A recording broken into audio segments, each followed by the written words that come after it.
بسم الله الرحمن الرحيم.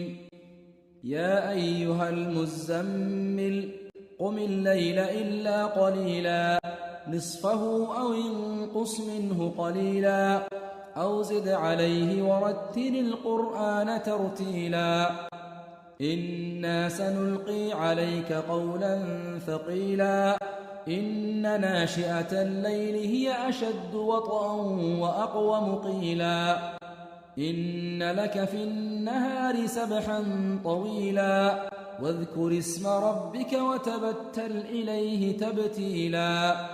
رب المشرق والمغرب لا إله إلا هو فاتخذه وكيلا واصبر على ما يقولون واهجرهم هجرا جميلا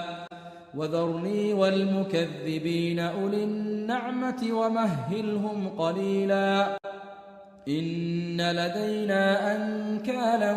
وجحيما وطعاما ذا غصة وعذابا أليما يوم ترجف الأرض والجبال وكانت الجبال كثيبا مهيلا إنا أرسلنا إليكم رسولا شاهدا عليكم كما أرسلنا إلى فرعون رسولا فعصى فرعون الرسول فأخذناه أخذا وبيلا فكيف تتقون إن كفرتم يوما يجعل الولدان شيبا السماء منفطر به كان وعده مفعولا إن هذه تذكرة فمن شاء اتخذ إلى ربه سبيلا إن ربك يعلم أنك تقوم أدنى من ثلثي الليل ونصفه وثلثه وطائفة من الذين معك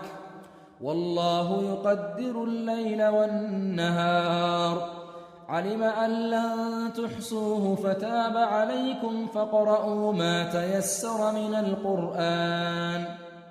علم أن سيكون منكم مرضى وآخرون يضربون في الأرض يبتغون من فضل الله وآخرون يقاتلون في سبيل الله فاقرؤوا ما تيسر منه وأقيموا الصلاة وآتوا الزكاة وأقرضوا الله قرضا